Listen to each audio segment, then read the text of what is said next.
చిన్న ఇంజెక్షన్ ద్వారా మోకాలు మరియు నడుము నొప్పులకు దీర్ఘకాలిక పరిష్కారం. డాక్టర్ ప్రకాష్ గుడిపూడి. సంప్రదించండి. ఎలైడ్స్ pain and pain management centre, Hyderabad. ప్రస్తుతం మైదుకూరు నియోజకవర్గంలో భారీ స్థాయిలో మార్పులు చేసుకున్నాయి. వైసీపీ ఎమ్మెల్యేపై ఉన్నటువంటి వ్యతిరేకతను క్యాష్ చేసుకునేందుకు టీటీడీ మాజీ చైర్మన్, అదేవిధంగా టీడీపీ మైదుకూరు శాసనసభ అభ్యర్థి అటు ప్రజల్లోకి దూసుకెళ్తూ ప్రచారాన్ని కూడా హోరెత్తున్న పరిస్థితి. మరోవైపు భారీ స్థాయిలో అక్కడ ఉన్నటువంటి వ్యతిరేకత కారణంగా పెద్ద ఎత్తున వలసబాట పడుతున్న పరిస్థితి. ఈ నేపథ్యంలో అసలు ఆయన గెలుపు అవకాశాలు ఎలా ఉన్నాయి ఏంటన్నటువంటి విషయం ఆయన్ని అడిగి తెలుసుకునే ప్రయత్నం. అన్న, ముందుగా మీకు నమస్కారం అండ్ హార్టీ కంగ్రాచులేషన్స్. నమస్తే. మీరు ఈసారి ఖచ్చితంగా గెలవాలని మా ఆర్టీవీ ఆశిస్తున్నారు. తప్పకుండా అన్న, చెప్పండి అసలు ఈ గెలుపు అవకాశాలు ఎలా ఉన్నాయి? గతంలో కూడా మీరు 2 సార్లు పోటీ చేశారు. 2 సార్లు పోటీ చేసినా కూడా తీరా చివరి నిమిషంలో కొంచెం బెడిసి కొట్టడమో లేదంటే మరి ఇతర కారణాలు అయి ఉండొచ్చు, కానీ ఓటమి పాలయ్యారు. ఈసారి గెలుపు అవకాశాలు ఎలా ఉండబోతున్నాయి, అసలు ఏంటి? ఈ జగన్మోహన్ రెడ్డి చేసినటువంటి అరాచకాలు ప్రజల్లో విసిగెత్తిపోయినారు. ఆ విసిగెత్తిపోయిన వల్ల ఒక్కసారి అవకాశం ఇవ్వాలి అని చెప్పేసి ప్రజలు ఒక అవకాశం ఇచ్చారు. అవకాశాన్ని ఇప్పుడు అందరికి తెలిసిపోయింది. ఇతని వల్ల మాకు నష్టం జరుగుతుంది, ఇతని వల్ల మాకు అభివృద్ధి చేసే పరిస్థితి లేదు. ఓన్లీ బటన్ నొక్కడం ఒకటే కాదు, అభివృద్ధి కార్యక్రమం అనేది ఎక్కడ లేదు. కాబట్టి ప్రజల వ్యతిరేకత బాగా ఉంది. అందువల్ల విపరీతంగా డే బై డే స్వచ్ఛందంగా మేము ఈసారి తెలుగుదేశం పార్టీకి చేయాలి అని కార్యకర్తలే స్వచ్ఛందంగా వచ్చి మా పార్టీలో చేరుతాండ్రు. దానివల్ల మేము విజయ అవకాశాలు మెండుగా ఉన్నాయని చెప్పి నేను అనుకుంటున్నా. అదేవిధంగా గతంలో మీరైతే ఓటమికి గల కారణాలు ఏంటి, వాటిపైన ఏమన్నా ఇప్పటికే మీరు అన్వేషించడం జరిగిందా? వాటి లోపాలు ఏమన్నా గుర్తించారా? ఇప్పుడు లాస్ట్ టైం కార్యకర్తలు ఉన్నారు. జగన్మోహన్ రెడ్డి సొంత జిల్లా సీఎం అవుతాడు కాబట్టి ఒకసారి అవకాశం ఇవ్వాలి, రాజశేఖర్ కుమారుడు కదని చెప్పేసి అందరూ ఆశించారు. ఆశయాన్ని ఈయన నట్టేట ముంచేసిండు. అందుకు ఇప్పుడు ఆ రోజు 151 సీట్లు వచ్చని ఎవరు ఊహించరా? ఎవరు ఎక్కడేమో ఊహించలే. మేం కాదు, వాళ్ళు కూడా ఊహించలే. అంటే ప్రజల్లో మా వ్యతిరేకత వస్తే ఆ రకం వస్తుంది. అప్పుడు తెలుగుదేశం మీద వ్యతిరేకత లేదు, అసలు లేకుండా కూడా అన్ని ఓట్లు వచ్చినాయి. ఈసారి ఇండియాలో ఎక్కడైనా కూడా వ్యతిరేకత ఎప్పుడు వస్తుందంటే నోటిఫికేషన్ వచ్చిన తర్వాత వ్యతిరేకత వస్తుంది. ఇక్కడ జగన్మోహన్ రెడ్డి నోటిఫికేషన్ రాలా, ఇప్పుడే విపరీతంగా వ్యతిరేకత ఉంది. స్వీప్ అయిపోతుంది, ఒక్కొక్క గ్రామాలే స్వీప్ అయిపోతున్నాయి. కాబట్టి ఈసారి ఖచ్చితంగా జగన్మోహన్ రెడ్డి దుకాణం బంద్ అవుతుంది. ఖచ్చితంగా తెలుగుదేశం పార్టీ ఖచ్చితంగా విజయం పడిపోతే ప్రజలు నమ్మినారు. చంద్రబాబు నాయుడు అయితేనే మన రాష్ట్రాన్ని న్యాయం చేస్తాడు అనే కాన్సెప్ట్ ప్రజలందరూ ఉండరు. అన్న, ఈ గడిచిన ఎన్నికల్లో, సార్వత్రిక ఎన్నికల్లో కొంతమంది మీ పార్టీకి సంబంధించినటువంటి వాళ్ళే వెన్నుపోటు పొడిచారనేటువంటి ఆరోపణలు ఉన్నాయి. సార్వత్రిక ఎన్నికలు అంటే ఎమ్మెల్యే ఎన్నికలు అప్పుడే ఎన్నుపోటు పార్టీ వాళ్ళే. ఇప్పుడు ఎన్నుపోటు పొడిచిందనే కాదు, కానీ ఆ రోజు ఇప్పుడు ప్రజలు ఎట్లుంటారంటే ఇంతకుముందు ఒక సిస్టమ్ ఉండేది, ఏ వర్గమో ఆ పార్టీ అనేది. ఇప్పుడు ప్రజలు కూడా గమనించారు, ఏ పార్టీ గెలుస్తారో ఆ పార్టీకి మారుతాండ్రు. అప్పుడు జగన్మోహన్ రెడ్డి గాలి ఉందని చెప్పేసి ప్రజలందరూ మారిన పక్క. ఈసారి మేము అసలు ఊహించలే. డే బై డే మేము అసలు మాకు పురుషత్తే ఉండడంలే. మేము పార్టీ జాయిన్ అవుతాం వాళ్ళే స్వచ్ఛందంగా వస్తారు. మేము కూడా కళ్ళలు కూడా వెళ్ళా ఇంత వ్యతిరేకత, ఇంతమంది పార్టీలు వస్తారని కూడా. ఎందుకంటే ఇంకా యాక్చువల్గా ఎవరైనా నోటిఫికేషన్ వచ్చినప్పుడు పార్టీ జాయిన్ అవుతారు. ఇక్కడ నోటిఫికేషన్ ఇంకా రాకుండానే విపరీత పార్టీ జాయిన్ అవుతారు. అదే వ్యతిరేకత అనేది ప్రజల్లో బాగా బలంగా వచ్చింది. కాబట్టి తెలుగుదేశం పార్టీ గెలవడం తథ్యం, దాంట్లో ఎటువంటి అనుమానాలు లేవు. ఎందుకు ఎమ్మెల్యే పైన అంతటి వ్యతిరేకత వచ్చింది, అసలు కారణాలు ఏంటి? అంటే ఎమ్మెల్యే పైన ఎందుకు వచ్చినాయంటే అతను చేస్తున్నటువంటి కమిషన్లు, అతను చేస్తున్నటువంటి అరాచకాలు. ఏం అరాచకాలు ఉన్నాయి? ఏం అరాచకం అంటే ఇప్పుడు భూములు ఆక్రమించుకోవడం, ఎక్కడెక్కడన్నా ఏదైనా సమస్యలు ఉంటే సమస్యలు పరిష్కరించబోమంటే ఎంత కమిషన్స్ తీసుకోవడం, పనులు ఇస్తేగినా. ఇప్పుడు ఎగ్జాంపుల్ ఎందుకు, ఇప్పుడు ఆయకట్ట పనులు వచ్చినాయి. ఆయకట్ట పనులు ఇది కేసీ కెనాల్ వర్క్స్ వచ్చినాయి. అది ఎవరికో నంద్యాలలోకి ఇచ్చిన, నాకు కూడా తెలియదు. నాకు వాళ్ళ కార్యకర్త వచ్చి నాకు చెప్తాను, అది నాకు తెలిసింది. ఇక్కడ వర్క్స్ వచ్చే 10-15 కోట్ల పనులు వచ్చినాయి. 10-15 కోట్లు మేము లోకల్ చేస్తే కన్నా మేము ఆయకట్ట రోడ్లు మా పరిధిలో మేము చేస్తే మాకు పేరు ఉంటుంది. అది వదిలేసి ఎవరు నంద్యాలలోనికి కమిషన్కి అమ్ముకున్నాడు సార్, ఇంత దుర్మార్గం చేస్తారు అంటే ఇది ఒకటే కాదు చాలా చేస్తున్నారు, అందుకు ఎమ్మెల్యే మీద వ్యతిరేకత ఉందని వైకాపులో ఉన్నటువంటి కార్యకర్త నా దగ్గరికి వచ్చి చెప్తే నేను విన్న విషయం ఇది. అంటే ఎలాంటి అరాచకాలు ఇవి ఒకటేనా ఇంకా ఏమన్నా ఉన్నాయా? అరాజకాన్ని ఇప్పుడు ఒక అరాజకం కాదు, మామూలుగా ఇప్పుడు ఎగ్జాంపుల్ ఎందుకు నాగసానపల్లి దగ్గర ఫారెస్ట్ ల్యాండ్ ఉన్నది, ఫారెస్ట్ ల్యాండే దోచుకున్నాడు. దాని మీద నేను ఖచ్చితంగా ఎన్జిటికి పోయినా, ఎన్జిటిలో కోర్టులు వేసినా, కోర్టు గెలిచినాక మళ్ళీ అది ల్యాండ్ హ్యాండ్ ఓవర్ చేసుకొని మళ్ళీ కంటెంప్ట్ కేసు వేసినా, ఇప్పుడు ఫారెస్ట్ వాళ్ళు టోటల్ ఆ ల్యాండ్ అంతా హ్యాండ్ ఓవర్ చేసుకున్నారు. అంటే నిదర్శనం ఇది.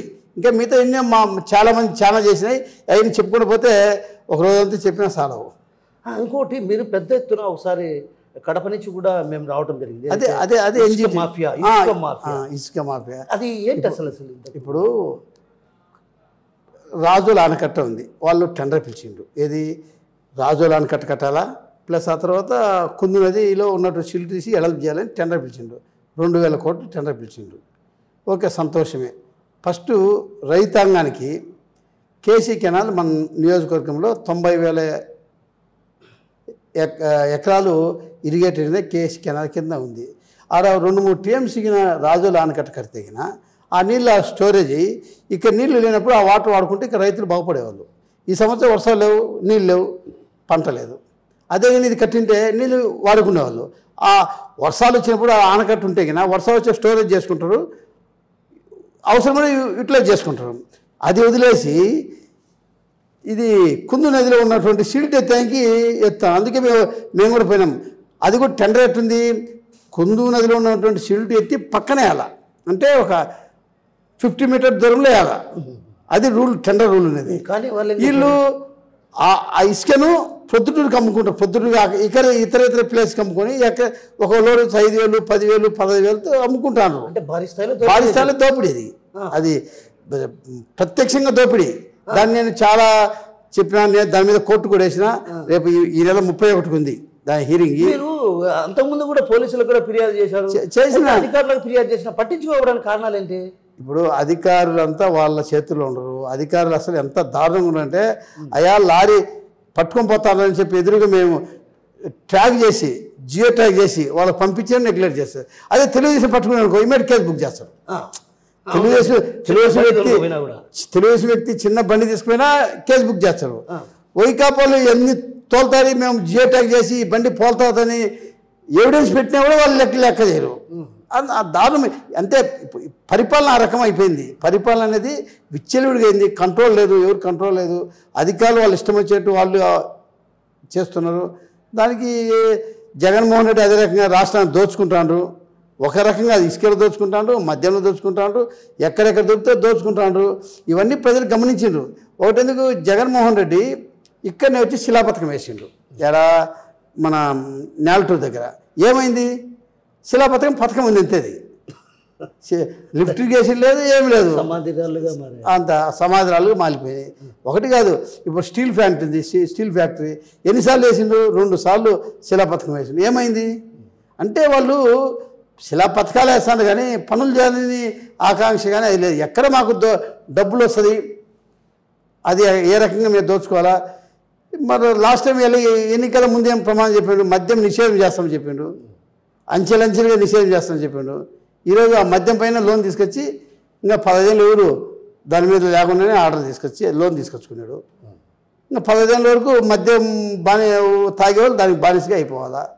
ఇటువంటి చేసిన తర్వాత ప్రజలు గమనించి ఈసారి ఎప్పుడెప్పుడు ఎలక్షన్ వస్తాయి, ఈ పరిపాలన మాకు అవసరం లేదా, ఒకసారి అవకాశం ఇచ్చినాం, ఇంత దుర్మార్గంగా పరిపాలన చేస్తారని చెప్పి మేము ఊహించదా. అందుకని మేము ఈసారి ఖచ్చితంగా తెలుగుదేశం పార్టీకి వేయాలని చెప్పి అందరూ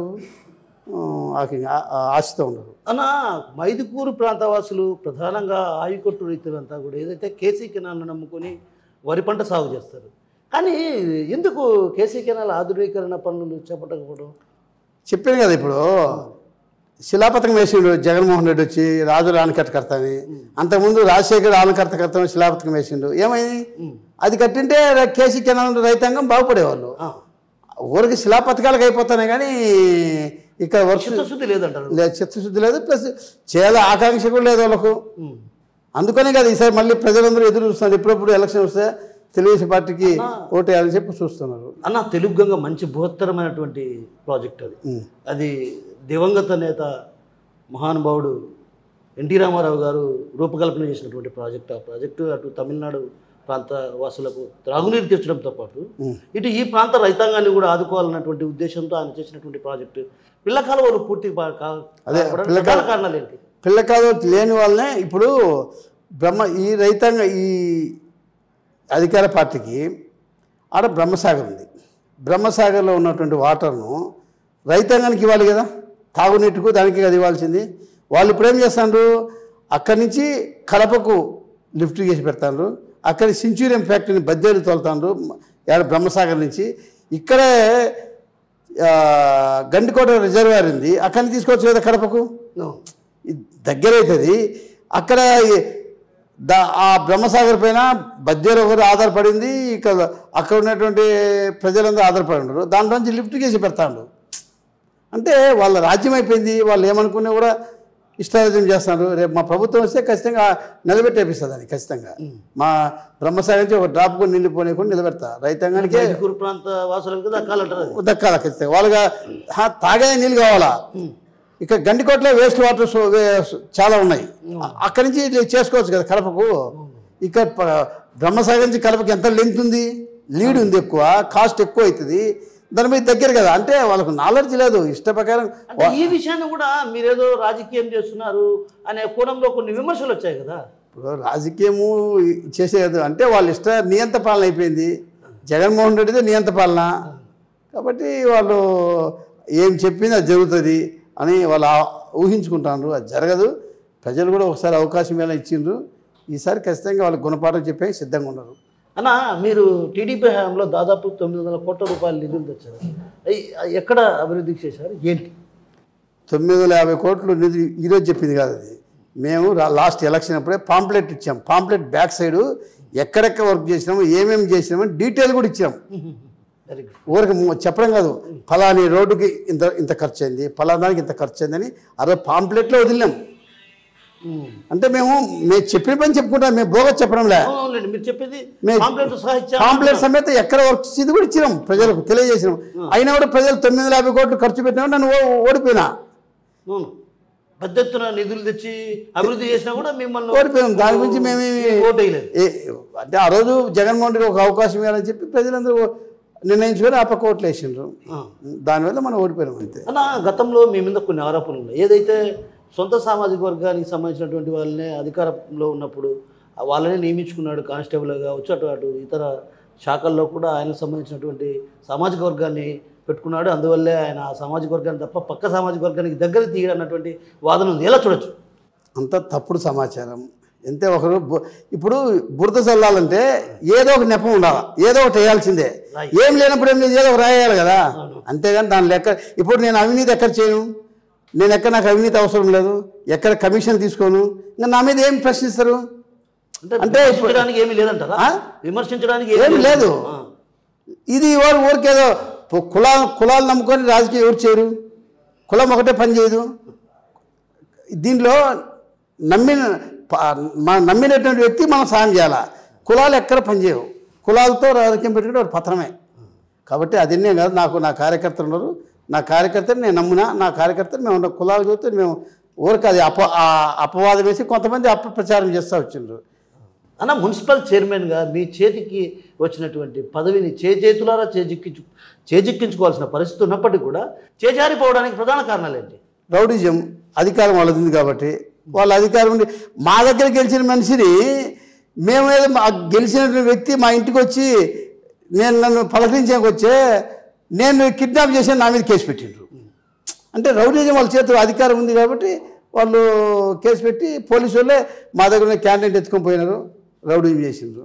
ఇప్పటికే అధికార పార్టీ ఏదైతే టీడీపీకి సంబంధించినటువంటి కార్యకర్తలపైన బైండ్ ఓవర్ కేసులు పెట్టారు, వాళ్ళని అరెస్ట్ చేస్తున్నారు అన్నటువంటి ఆరోపణలు ఉన్నాయి. ఎలా ఎదుర్కొనబోతున్నారు రానున్న ఎన్నికల్లో? మీరు ఇక మరి కొద్ది రోజుల్లో ఎన్నికలు రాబోతున్నాయి. ఇలాంటి పరిస్థితి నేపథ్యం కార్యకర్తల్లో భయాందోళన వ్యక్తం అవుతున్న పరిస్థితి మరో బైండ్ ఓవర్ కేసులు నమోదు చేస్తారు. అది భయపడాల్సిన అవసరం లేదు. మా కార్యకర్త మేము అండగా ఉంటాం, మేము ఎదుర్కొంటాము.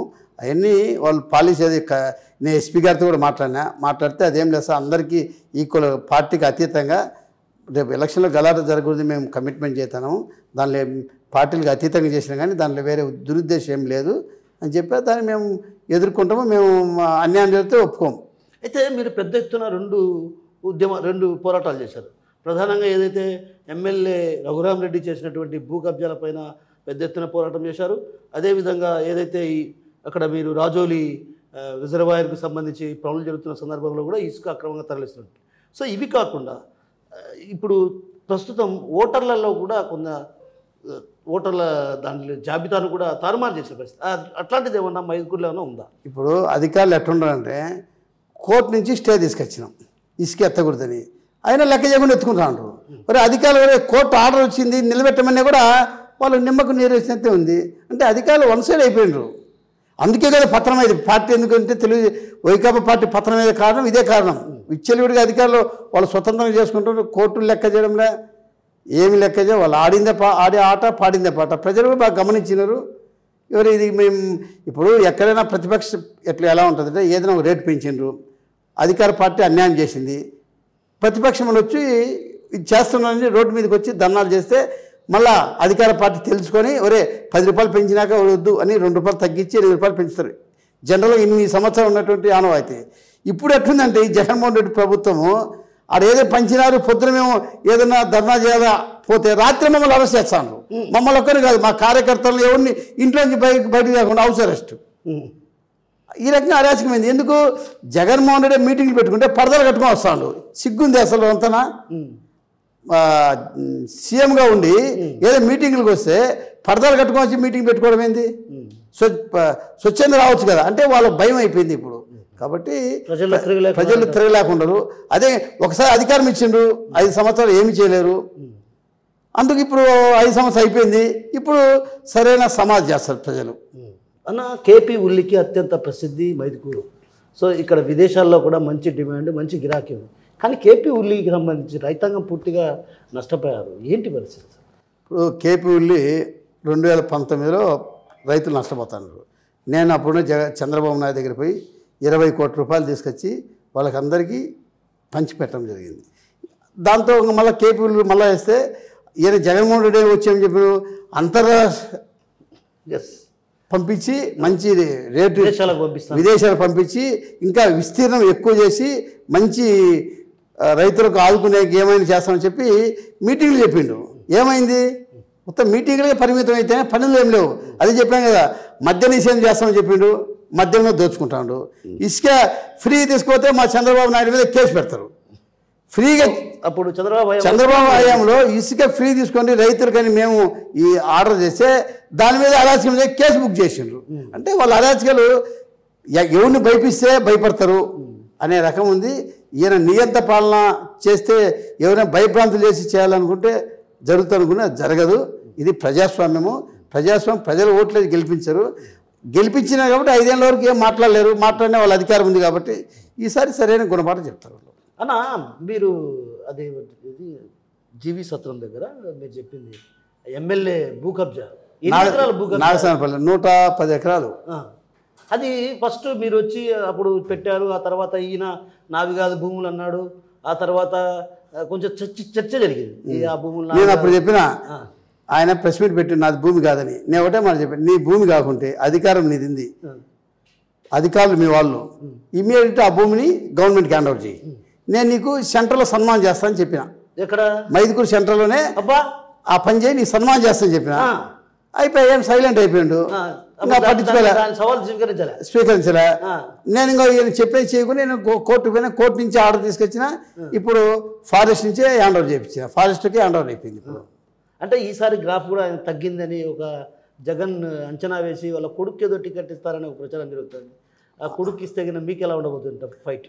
అది వాళ్ళ అంతర్భావ విషయం, మాకు సంబంధం. మీకు ఫైట్ ఎలా ఉండబోతుంది? మాకు ఎవరు పెట్టినా కూడా ఎవరున్నా కూడా మేము పోటీలో ఉంటాం. కార్యకర్తలు మా పక్షాన ఉండరు. రిజల్ట్ ఆ రోజు అర్థమవుతుంది. గతంలో జరిగిన తప్పులన్నీ కూడా ఏవి ఉండవంటారు? ఉండవు. తప్పుడు ప్రధానంగా సీనియర్ నాయకుడు మంత్రి డిఎల్ రవీంద్రారెడ్డి మీకు గతంలో కూడా చేస్తానని, ఆ తర్వాత చేయకపోవడమో రకరకాల కారణం. ఈసారైనా చేస్తారా? ఇప్పుడు అది వాళ్ళ సొంత నిర్ణయం వదిలేసాం. అది మాకు సంబంధం విషయం కాదు. ఇది వాళ్ళ సొంత నిర్ణయం, దానికి ఏం అంటే గతంలో చెప్పారు కదా మీకు సపోర్ట్ చేస్తా పుట్టా సుధాకర్ యాదవ్ కానీ. చేయొచ్చు తప్పేముంది చేసేదానికి. ఎవరైనా ఇప్పుడు ఆ పార్టీ అరాజకాలు ఉన్నప్పుడు ఆ పార్టీని పత్రం చేయాలంటే ఇప్పుడు పవన్ కళ్యాణ్ వచ్చిండు. ఇప్పుడు పవన్ కళ్యాణ్ వచ్చి అరాజకాలు ఉన్నాయి మేమందరం కలిసి వైకాపా పార్టీని అంతం చేయాలని చెప్పి పవన్ కళ్యాణ్ వచ్చిండు. దానిలో ఎవరైనా రావచ్చు. ఇప్పుడు కార్యకర్తలు ఎందుకు వస్తాడు? అరాజకాలు ఎక్కువ అవుతాయి, ఆ పరిపాలన ఉంటే మేము మళ్ళా ఊళ్ళల్లో ఉండలేం అనే భయభ్రాంతులతో ఎప్పుడెప్పుడు పార్టీకి పతనం చేయాలని చెప్పి కార్యకర్త వస్తాను. అదే ప్రతి ఒక్కరు కూడా అంటే ప్రజల్లో కూడా ఒక రకంగా అభద్రతా భావం ఉంది కదా ఖచ్చితంగా. అభద్రతా భావం ఉందంటారు. ఇప్పుడు ఎందుకు నేను మొన్న ఒక ఊరికి పోయి వస్తానంటే రైతులు ఉండేవాడ. రైతులు ఏమయ్యా పరిపాలన ఎట్టుంది ఇంకా అడిగితే, సార్ ఒక రైతు నాకు 4 ఎకరాలు ఉంది, జగన్మోహన్ రెడ్డి మళ్ళీ ప్రభుత్వం వస్తే కినా అయ్యా నీకు 2 ఎకరాలు చాలు, 2 ఎకరాలు నాకేమని లాక్కుంటారు సార్ ఆయన వస్తే, అంత అరాచకం ఉందని ఒక రైతు చెప్తాడు. అంటే రైతు కూడా తెలిసిపోయింది ఇంత అరాచకాలు ఏముంది ఏం కథ అనేది. అంటే సామాన్య మానవులకు కూడా జగన్మోహన్ రెడ్డి చేసిన అరాచకాలు తెలుసు. వాళ్ళకే ఇప్పుడు నష్టపోయేది ఎవరు? సామాన్య ప్రజలు నష్టపోయేది. ఇప్పుడు రేట్లు ఉన్నాయి, ఇంతకుముందు రేట్లు ఎంత ఉంది, ఇప్పుడు డీజిల్ ఎంత ఉంది, ఇప్పుడు ఎంత ఉంది. పక్క రాష్ట్రాల్లో మన రాష్ట్రం పక్క రాష్ట్రం 11 రూపాయలు తక్కువ ఉంది, మనకు 11 రూపాయలు ఎక్కువ ఉంది. ట్యాక్స్లు ఉన్నాయి ప్రతి ఒక్కరు. ఈరోజు కూడా లారీ అసోసియేషన్ మా పార్టీ జాయిన్ అయినరు. వాళ్ళు బాధలు చెప్పుకుంటే చాలా నష్టం వస్తుంది, బాధ అనిపిస్తుంది. ట్రాన్స్పోర్ట్ ఎందుకంటే ట్యాక్సీలు పక్క రాష్ట్రాలలో ఒక రేటు ఉంటే ఈ రాష్ట్రం మన రాష్ట్రం ఒక రేటు ఉంటుంది, అందరికీ ఒకే రేటు ఉండాలి కదా. కాబట్టి చాలా దుర్మార్గ పరిపాలన, అరాచక పరిపాలన అయిపోయింది. ప్రజలు తెలుసుకుంటున్నారు. ఇప్పుడు మీ ప్రభుత్వ హయాంలో కూడా మీరు కూడా భూ కబ్జాలు చేశారని ఒక ఆరోపణ ఉంది. నిరూపించవచ్చు కదా. కొండలు అవి ఆక్రమించారు. ఎవరు? మీరు. అంటే మీరు కానీ మీ సోదరుడు కానీ. అవి ఉంటే చట్ట పని చేసుకోవచ్చు, దానికి అభ్యంతరంలే. ఈ రూల్స్ రెగ్యులేషన్. ఇప్పుడు ఎమ్మెల్యే శాసనసభ్యులు ఆక్రమించారు, మేము కోర్టు పోయి మళ్ళీ హ్యాండ్ ఓవర్ చేసినాం, అదే రకంగా చేయొచ్చు, దానికి అభ్యంతరం. చట్టానికి అందరూ లోపడే పనిచేయాల్సిందే కదా. కాబట్టి ఎవరున్నా దానికి ఏమి అభ్యంతరం లే. చట్టం చేసుకోవచ్చు ఎవరైనా. అన్న సుధాకర్ యాదవ్ గెలుపు అవకాశాలు ఎలా ఉండబోతుంది? బ్రహ్మాండంగా ఉంటాయి. గెలుపు తథ్యం, దాంట్లో ఆలోచించే పనిలే. ప్రజలు ఇప్పటికే ఇంకా నోటిఫికేషన్ రాకముందే విపరీతంగా మా పార్టీలో జాయిన్ అవుతారు. ఇంకా నోటిఫికేషన్ వచ్చినాక ఇంకా హద్దులు ఉండవు. కాబట్టి గెలుపు అనేది ఖాయం. తెలుగుదేశం పార్టీ ఆంధ్రప్రదేశ్లో రావడం ఖాయం. మీ పార్టీ అధికారంలోకి వస్తే తెలుగుగంగ ప్రాజెక్ట్ ఏదైతే తెలుగుగంగ ప్రాజెక్ట్ ఉందో బ్రహ్మసాగర్, ఆ బ్రహ్మసాగర్కి సంబంధించినటువంటి కాలువ పనులు పూర్తి చేసే అవకాశం అవన్నీ ఇప్పుడు ఒకటి కాదు, చాలా సమస్యలు ఉన్నాయి. ఇప్పుడు జనసేన తెలుగుదేశం కూటమి ఉంది, కూటమిలో ప్రభుత్వం వస్తుంది. వచ్చినాక ఏమేమి చేయాల్సింది అప్పుడు ప్రణాళిక వేసుకొని, ఇప్పుడు డబ్బులు కూడా కావాలి కదా. అవన్నీ ఇప్పుడు ఈ జగన్మోహన్ రెడ్డి వచ్చి అంతా ముంచేసిపోయిండు, మళ్ళీ దాన్ని రెక్టిఫై చేయాలంటే ఏ రకం రెక్టిఫై చేయాలని ఆలోచించుకొని ప్రజలకు న్యాయపరమైన పరిపాలన చేస్తామని తెలియజేస్తాం. Thank you. అన్న. సో మొత్తం మీద ఏదైతే మైదుకూరు నియోజకవర్గంలో తన గెలుపుకు ఎలాంటి డోకా లేదు, జగన్పై ఉన్న వ్యతిరేకతతో పాటు స్థానిక ఎమ్మెల్యే చేసినటువంటి అరాచకాలు, అక్రమాలే తనను గెలిపించబోతున్నాయి. రానున్న ఎన్నికల్లో ఖచ్చితంగా మైదుకూరులో టీడీపీ జెండా రెపరెపలాడడం ఖాయమన్నటువంటి విషయాన్ని ఓవైపు చెప్తూనే, మరోవైపు ఏదైతే ప్రజలకు సంబంధించినటువంటి ప్రజా సమస్యల పరిష్కారం కోసం ముందుంటాం, మా వంశం ఎప్పటికి కూడా, ఏదైతే మా కుటుంబం ఎప్పటికీ కూడా కబ్జాలకు, అవినీతి అక్రమాలకు పాల్పడదు, మాకు అలాంటి యోచన లేదు. రానున్న రోజుల్లో ఖచ్చితంగా మైదుకూరులో ఒక మంచి డెవలప్మెంట్కు శ్రీకారం చుట్టబోతున్నాం. అదేవిధంగా ఏదైతే కేపీ ఉల్లికి సంబంధించి ప్రధానంగా కేపీ ఉల్లి విదేశాల్లో మంచి డిమాండ్ ఉంది, ఆ విదేశాల్లో మంచి డిమాండ్ ఉన్న నేపథ్యంలో ఆ రైతాంగాన్ని ఆదుకునే దిశగా కూడా అడుగులు వేస్తామన్నటువంటి విషయాన్ని మనతో పాటున్నటువంటి టీటీడీ బోర్డు మాజీ చైర్మన్ పుట్టా సుధాకర్ యాదవ్ గారు, అదేవిధంగా టీడీపీ అభ్యర్థి చెప్తున్నారు. కెమెరా పర్సన్ నాగేశ్వరరావుతో కిషోర్, RTV మైదుకూరు నుంచి. మరిన్ని వీడియోస్ కోసం ఛానల్ ని సబ్స్క్రైబ్ చేయండి, లేటెస్ట్ అప్డేట్స్ కోసం వాట్సాప్ ఛానల్ ని ఫాలో చేయండి, అండ్ లింక్ డిస్క్రిప్షన్ లో ఉంది.